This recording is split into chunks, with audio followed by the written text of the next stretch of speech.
వేణు మనల్ని రమ్మని బలవంత పెట్టకపోతే ఇంత అందమైన ప్రకృతిని చూసే అదృష్టం మనకు పోయేది కదా. నిజమేనండి, ఈ విధంగానైనా మీకు కాస్త విశ్రాంతి దొరికింది.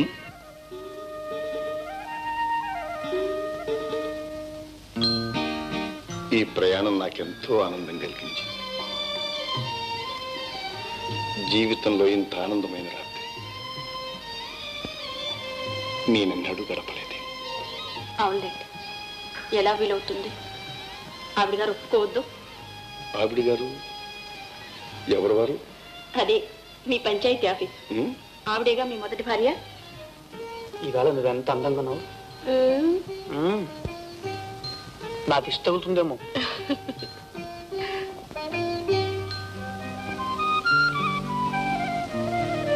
ఇది వరుస. ఏం చేస్తాం కానివ్వండి.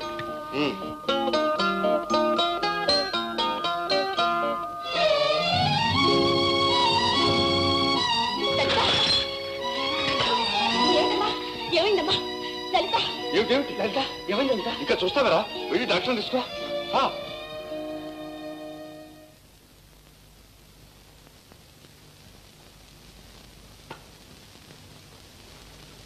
డాక్టర్ గారు ఎలా ఉందండి? ఏం పర్వాలేదండి, ఇది మామూలే. లలిత గర్భవతి.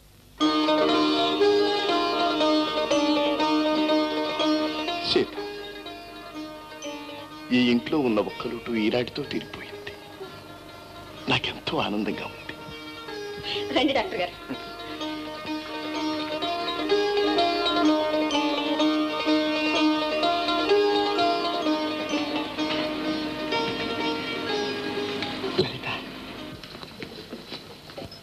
లలిత చాలా బలహీనంగా ఉంది. రక్తం బొత్తిగా లేదు. బాగా రెస్ట్ తీసుకోవాలి. నేను మందులు రాసిస్తాను, అవి వాడండి. డాక్టర్ గారు, వీలైనప్పుడల్లా మీరు వచ్చి చూచి వెళ్తూ ఉంటారు. అలాగే. ప్రసవానికి ముందే ఆమె నర్సింగ్ హోమ్ లో చేర్పించడం మంచిది. అలాగే డాక్టర్.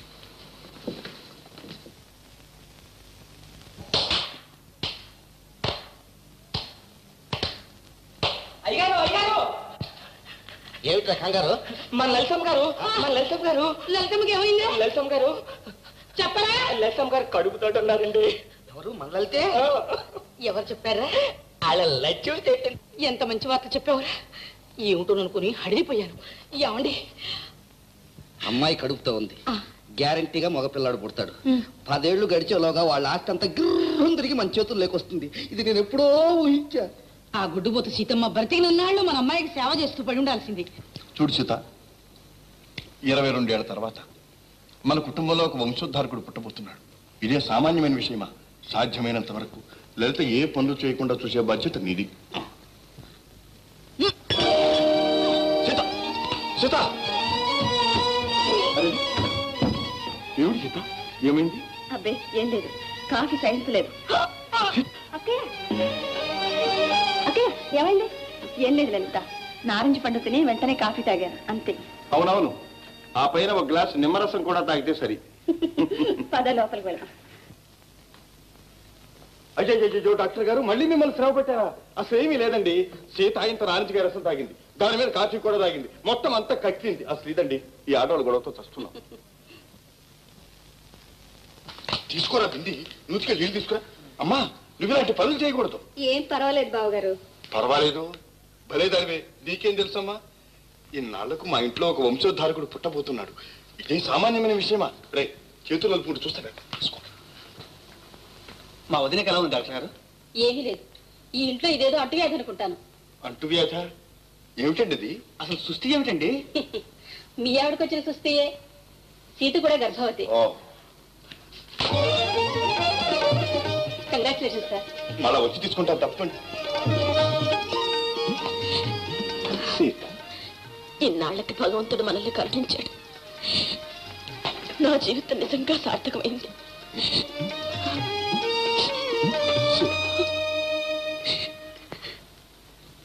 నాశనం అయిపోయింది, సర్వనాశనం అయిపోయింది. ఏమిటి అవతారం మీరు? అది కాదు, అరిచేతిలోకి వచ్చిన ఆస్తి కాస్త ఊష్కాకెరెగిరిపోయింది. అసలు ఏం జరిగిందో చెప్పండి. సీతమ్మ లేదు, మన ప్రెసిడెంట్ కేశవరావు పెళ్ళాం కడుపుతూ ఉందట. చాలా ఊరుకోండి, మీ పరాచకాలు మీరును. నీతో అబద్ధం చెబుతానా నేను? దీనికి పోయే కాలం వచ్చింది. అయినా ఈ వయసులో దానికి కడుపేమిటి? కడుపులో ఏమైనా బల్ల పెరుగుతుందేమో. అయ్యో బల్లగాదే, అది కడుపేనట. డాక్టర్ మా పరీక్ష చేసి చెప్పిందట. కొంప కూలిపోయింది. కలికాలం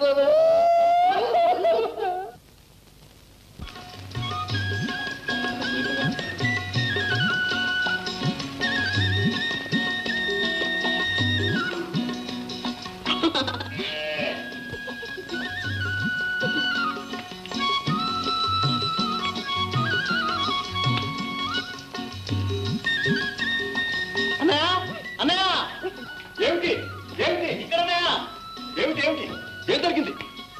చూడన్నయ్య, వదిన లలిత కలిసి చెట్టు మీద ఉన్న మామిడికాయలన్నీ తినేస్తున్నారు. అదే సంగతి. ఏమిటో కొంప మునిగింది అనుకున్నాను. ఎవరో అడంగులో మామిడికాయలు ఎక్కువ తింటే పుట్టబోయే పిల్లల కళ్ళు చిన్నవైపోతాయట.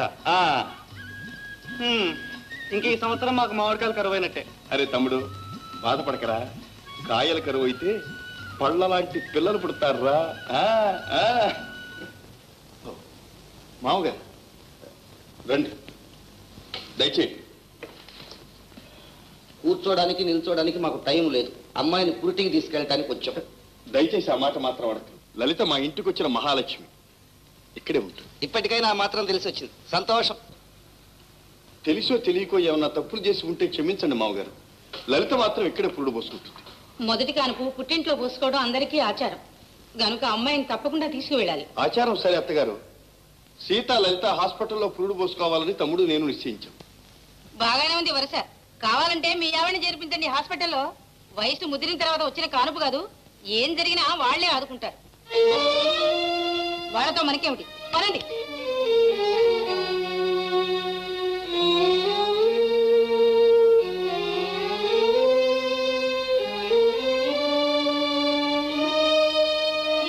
వాళ్ళ తీరే ఇదిగో, నువ్వేం బాధపడదు.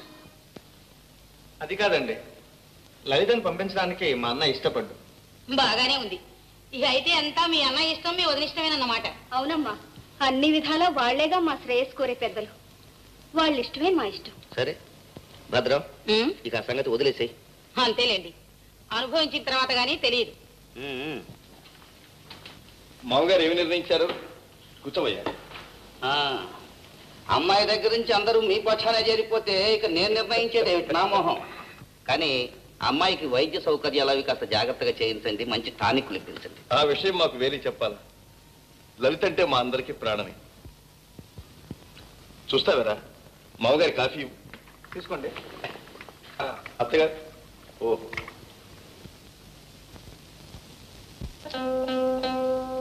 వేణు, డాక్టర్ కనుక బయటికి రాలేదు. లలితకి ఎలా ఉందో? ఏం పర్వాలేదన్నయ్య, నువ్వేం ఆదుతా పడకు. ప్రెసిడెంట్ గారు, డాక్టర్ గారు, లలిత కానుపు కొంచెం కష్టంగా ఉంది. నా సాయశక్తిలో ప్రయత్నిస్తాను. ఇదిగో అర్జెంటుగా పట్టణం వెళ్ళి మందులు తీసుకురండి. అలాగే అన్నయ్య, దేనికైనా మంచిది, నువ్వే ఇక్కడ ఉండు, నేను వెళ్ళి మందులు తీసుకొస్తా.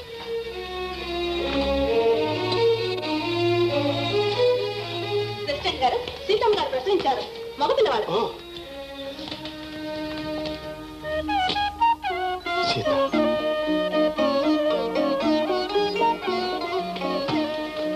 బాబు చూసారా, ముమ్మూర్తులా మీరే. మన పుణ్యం ఫలించింది.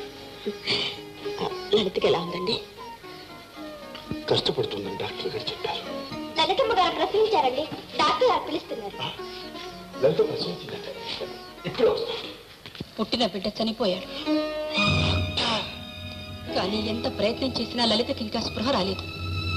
ఆమె పరిస్థితి ఏ విధంగా మారుతుందో నేనేమీ చెప్పలేను. డాక్టర్ గారు, లలితను ఎలాగైనా రక్షించండి. డాక్టర్ గారు, రక్షించండి.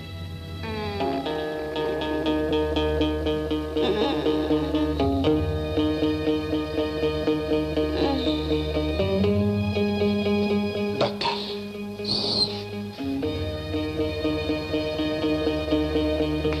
ఆమె గుండె చాలా బలహీనంగా ఉంది. స్పృహ వచ్చిన తర్వాత తన బిడ్డ చనిపోయాడని తెలిస్తే ఆ షాక్కి ఆమె తట్టుకోలేదు. ఆమె బ్రతకడం కష్టం.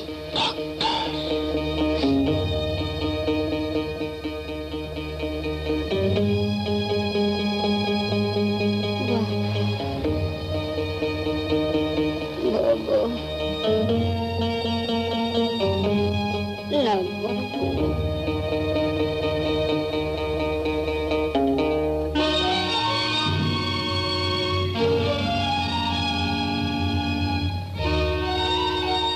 గుండె చాలా బలహీనంగా ఉంది. స్పృహ వచ్చిన తర్వాత తన బిడ్డ చనిపోయాడని తెలిస్తే ఆ షాక్కి ఆమె తట్టుకోలేదు. ఆమె బ్రతకడం కష్టం.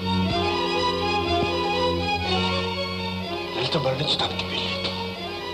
లలిత మరణించడానికి వీల్లేదు.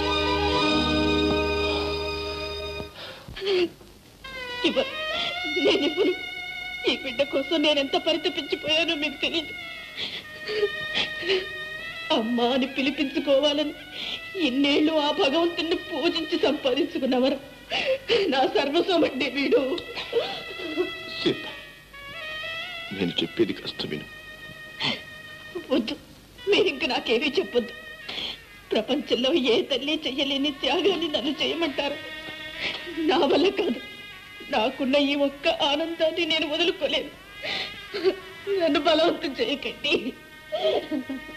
సీత, నా మాట విని సీత. నీ బిడ్డ పరాయి ఇంటికి వెళ్ళటం లేదు. నీ ఇంట్లోనే నీ కళ్ళ ముందే ఉంటాడు. ఈ మాత్రం త్యాగం చేస్తే నీకు లలిత ప్రాణం కాపాడిన పుణ్యం కూడా దక్కుతుంది సీత. నన్ను క్షమించండి. వీడు నా కొడుకని మనకొక్కళ్ళకే కాదు, ఈ ప్రపంచానికి అంతా తెలియాలి. ఈ బిడ్డ నాకు పుట్టిన కొడుకని అందరూ గుర్తించాలి. ఒక కొడుకుని కన్న తల్లిగా నన్ను గౌరవించాలి. వీడి చేత అమ్మా అని నేను నోరారా పిలిపించుకోవాలి. అయితే నీ చెల్లెలు లలిత మరణించినా పర్వాలేదంటావా సీత? వేణుని కూడా నీ కొడుకులాగే పెంచావు. కొడుకు జీవితం నాశనం అయిపోతుంటే సాయం చేయగలిగిన తల్లి మానేస్తుందట. చెప్పు సీత. తన బిడ్డ చచ్చిపోయినట్టు తెలిస్తే ఆమె బ్రతుకుదని డాక్టర్ చెప్తున్నారు. ఇంకా పరిస్థితి నువ్వే ఆలోచించు. కడుపు తీపి కన్న తల్లికే తెలుస్తుంది కానీ నీకు అర్థం కాదు. నేను కన్న కొడుకుని నా కొడుకు కాడని చెప్పుకుంటూ నన్ను ఎలా బ్రతకమంటారు? త్యాగం అనే పేరుతో నన్ను ఎందుకు ఇలా చిత్రాలు చేస్తారు? భగవంతుడా, నేనే పాపం చేశానని ఇలా శిక్షిస్తున్నా. సరే, నీ మనస్సు నేనేమీ బాధ పెట్టదలచలేదు. ఎలా రాసి పెట్టుంటే అలా జరుగుతుంది. నా బాధ అంతా వేణుగతి ఏమవుతుందోనని. ఆగండి. లలితకి ఏదైనా అయితే వేణు భరించలేడు. నా వేణు బాధపట్టం నేను చూడలేను. ఆది నుండి అవమానాలు సహించి బాధలు భరించిన దాన్ని నేను. ఈ బాధలు కూడా నన్నే భరించనివ్వండి. తీసుకెళ్ళండి, బాబు తీసుకెళ్ళండి.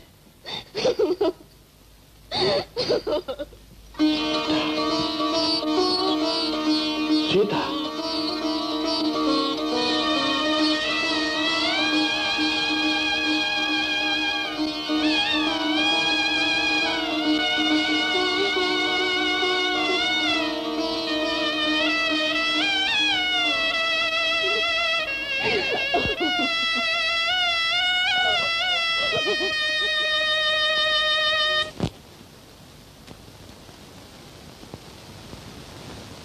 బాలింతకు బత్తాయికాయ పెట్టరు ముద్దే అంటే 4 రూపాయలు తగలబెట్టావు. నీ ప్రేమ మండిపోను. చాలా ఎవరుకోండి, నోటికి ఎంత మాట వస్తే అంత మాట అన్నవి. ఇక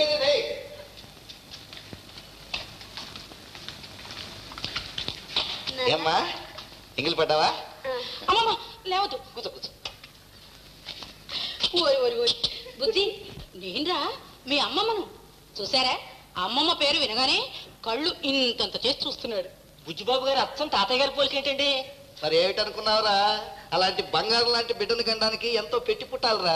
ఆ సీతమ్మకు వచ్చింది కడుపు. ఏం లాభం? టుపుకు టుపుకు. కడుపు లేదు, కాకరకాయ లేదు. బిడ్డ పుట్టడం చావడం వట్టి కట్టు కదా. ఊళ్ళో అందరూ గొడ్రాలు గొడ్రాలు అంటున్నారు కదా, అందుకని ఆడింది ఈ నాటకం.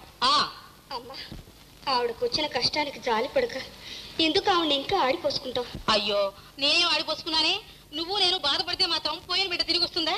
అమ్మా, అయ్యో రామ, నువ్వు వట్టి అమాయకురాలు తల్లి. అందుకే ఈ బాధంతా నాకు.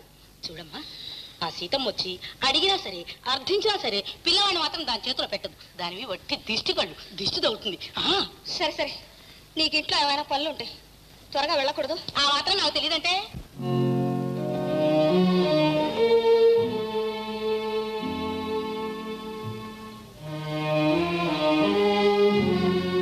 వదిన, ఆ భగవంతుడికి ఎంత దయ లేకుండా పోయింది. ఇన్నాళ్ళకి కరుణించాడని మురిసిపోయాను. అంతలోనే ఇంత శిక్ష విధించాలి. వాడికి బదులు మా బాబుని తీసుకొని పోయినా బాగుండేది. చూడు, ఇంకెప్పుడు అలా ఆలోచించుకో. నీకు తెలియదు వేణు, మా ఇద్దరి ప్రాణాలు నీ మీదే ఉన్నాయి. మన కుటుంబం కలకాలం సుఖంగా ఉండాలనే మా కోరిక. వదిన, వేణు, అనవసరంగా బాధపడకు. అయినా నన్నింత ప్రాణంగా చూసుకుంటున్న కొడుకు నా దగ్గరే ఉండగా నాకు ఇంకేళ్ళోడు చెప్పు. వదిన, వేణు,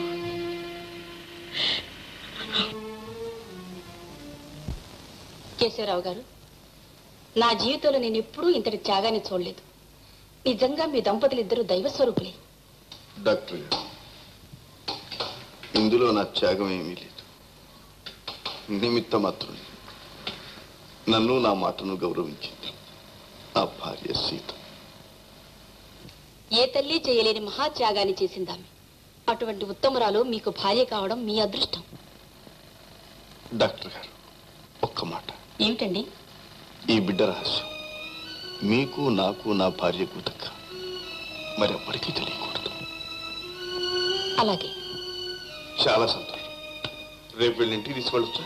ఓరే, they are quite all right. Thank you. నమస్కారం.